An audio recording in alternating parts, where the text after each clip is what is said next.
अकल्पनीय पितृभक्ति। जब भगवान परशुराम ने किया अपनी ही मां का वध। विस्तृत सत्य।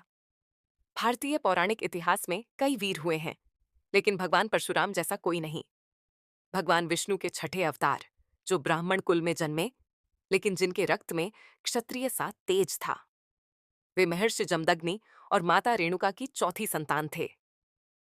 हम अक्सर उनकी वीरता और 21 बार पृथ्वी को क्षत्रिय विहीन करने की कथा सुनते हैं, लेकिन उनके जीवन का सबसे कठिन अध्याय वह था जब उन्हें पितराज्य और मातृप्रेम में से किसी एक को चुनना पड़ा। आखिर ऐसा क्या हुआ था कि एक पुत्र को अपनी पूजनीय माता का सिर धद्ददा से अलग करना पड़ी ददा? आइए इस गूढ़ कथा को विस्तार से जानते हैं। महर्षि जमदग्नि अत्यंत तपस्वी ऋषि थे और उनकी पत्नी रेणुका एक पतिव्रता नारी थीं।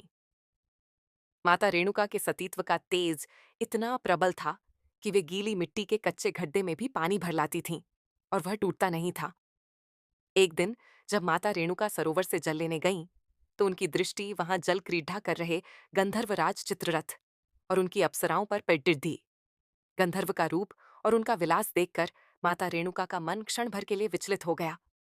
वे उस दृश्य को देखने में तल्लीन हो गईं और उन्हें आश्रम लौटने में देर हो गई।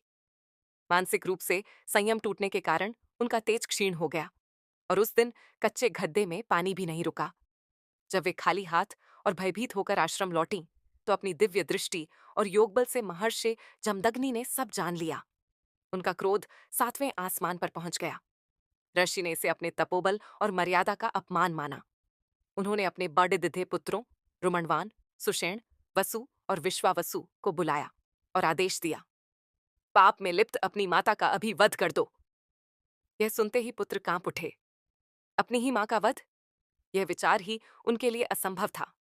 मोह और प्रेम के कारण वे जद्दवत खड्डे रहे और पिता की आज्ञा का पालन नहीं कर सके। तब ऋषि जमदग्नि ने क्रोध में आकर अपने चारों पुत्रों को विवेक शून्य, जद्द बुद्धि, पत्थर समान हो जाने का श्राप दे दिया। अंत में वहां भगवान परशुराम आए। महर्षि ने वही कठोर आदेश उन्हें दिया, अपनी माता और इन आज्ञा न मानने वाले भाइयों का वध कर दो। परशुराम जी अपने पिता के तपोबल को जानते थे। वे जानते थे कि पिता का श्राप सबको भस्म कर सकता है, लेकिन उनकी प्रसन्नता सबको जीवनदान भी दे सकती है। उन्होंने एक क्षण भी नहीं गंवाया। पितृभक्ति को सर्वोच्च मानते हुए उन्होंने अपना फरसा परशु उठाया और अपनी माता व चारों भाइयों का सिर धड़ से अलग कर दिया। आश्रम में सन्नाटा छा गया। अपने पुत्र की इस असीम आज्ञाकारिता को देखकर महर्षि जमदग्नि का क्रोध तुरंत शांत हो गया।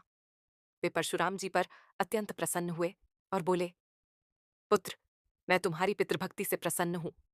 जो चाहो वह वरदान मांग लो। यही वह क्षण था जब भगवान परशुराम ने अपनी बुद्धिमत्ता और दूरदर्शिता का परिचय दिया।